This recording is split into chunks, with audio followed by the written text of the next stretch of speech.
welcome to True North Perspective. My name is Sean. On today's episode, we are going to be discussing the one and only Elon Musk. As you all know, that he had a short stint with the federal government, the executive branch. He came in with his chainsaw bureaucracy and he dismantled the government. He basically took out a lot of departments that were lifelines for people. A lot of jobs were lost, but the most important thing that I think we need to focus on is the fact that a lot of the departments that he did dismantle were departments that were investigating him, or he was going to have to pay fines for some of his operations. Anyways, having said that, he left the government after he had a tiff with his BFF Donald Trump. Something occurred and he basically was told to take a hike and he left. So the question is, what happened after that? Has he recovered? Are his companies doing well? What is the current situation? So I thought, hey, you know what, let me bring you some updates. And so without further ado, what we're going to do is we're going to take a look at an article that was published in Raw that kind of gives you an update and sums up, it's a chef's kiss as to what's going on right now with Donald Trump, rather with Elon Musk. So let's take a quick look here, okay? And here it is. So the article says, in free fall, Elon Musk flounders as Trump reportedly isn't taking his calls. So you guys all know that he pretty much donated up to about $280 million in Trump's campaign. He was elected and he was made the head of DOGE, although he claims he wasn't, but he was. And things just went away from there. The government completely fell apart, especially the executive branch. They completely usurped the power of Congress and did what they wanted to. A lot of illegal things, and it impacted a lot of hardworking citizens. So let's take a quick look at the article, and the article states as follows. Elon Musk is a billionaire in free fall, as President Donald Trump is reportedly refusing to take his calls, according to analysis from Salon Weekend editor C.K. Smith. His belief comes after SpaceX Starship rocket exploded for the fourth time in 6 months, and we'll look at that explosion shortly. The company reported the huge fireball explosion was caused by fuel leaks before Starship 36 was able to take off. SpaceX said no one was injured in the explosion. SpaceX also said there are no hazards to residents and surrounding communities. As a result of the explosion, some experts have called the explosion a setback. The tests are allegedly to bring NASA astronauts back to the moon. While the smoke clears on the launch pad, another crisis is burning. Smith said XAI, Musk's artificial intelligence venture, is reportedly on track to lose $13 billion in 2025.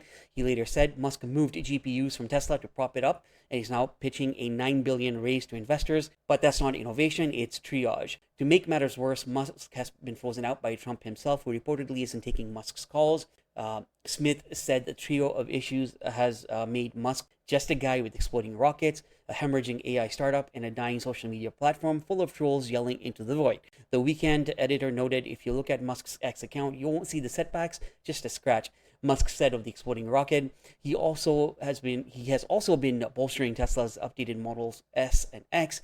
Once the architect of disruption and chainsaw-wielding White House senior advisor, it now feels like he's a brand built on fire and fumes. Smith added, Musk promised moon landings, AI revolutions, and free speech utopia. What we got instead? A billionaire in free fall, and the receipts are everywhere. So as you can see that he is still struggling with his companies at the moment. His relationship with Donald Trump is flailing. It doesn't look like he's going anywhere. And it just seems like, basically recovery for him is going to be very difficult. I mean, think about it this way, guys. If you were not happy with Elon Musk and, you believe what he did in the government was, illegal, was unconstitutional, the chances that you support any of his companies are going to be very, very rare. I personally am not a fan of Tesla or Elon Musk. I personally think that he's a fraudster and a scam artist. If you look back at his history, it's all smoke and mirrors. Whatever promises is made, are not true. He's promised a lot of things and they've all been, overpromised, under-delivered. In any case, the most recent of his, his promises was the, Airship 36 or whatever you want to call it, and that exploded. So let's take a quick look at that. I picked this clip specifically because the person that actually was streaming it, or the person that's reacting to this, is very, very funny. So let me reset it for you. Yeah, probably. Even the other day when they... Whoa! Whoa! What? That's not good. No!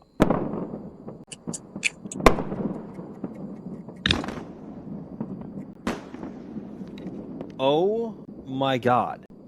It appears there has been a Ship row. 36 just blew up. Yeah, Yeah, probably. So you can see here, it didn't go very well. It exploded just after launch there. And so you can see here, a lot of people are not very happy with him. Reminder, Elon Musk, whose Starship just blew up on the test stand with this extra fuel tanks nearby, was allowed for 30 years to lie about his training in science. He started lying in 1995, kept lying, and suffered no consequences, but physics itself has consequences. And he's right. You can only fake it, so much. Eventually you're going to have to get to a point where you're going to have to show that you know this stuff and that you're able to carry out your promises. In any case, I thought it'd be interesting to bring this to you guys. I will keep you posted on the updates, and I will make sure that you know what's going on. Again, I do want to thank you for watching my videos, and I really appreciate the fact that you guys are liking and subscribing. Please don't forget to leave a comment. What do you think about Elon Musk? What is your position on him? Do you think that he is a genius, or do you think that he is a fraudster and a scam artist who is now living on the government welfare? And what I mean by that is subsidies. Let me know how you feel. And again, don't forget to like, share, and subscribe. Let's get to 10,000 subscribers as fast as possible. Again, thank you so much for everything, and I'll see you in the next video.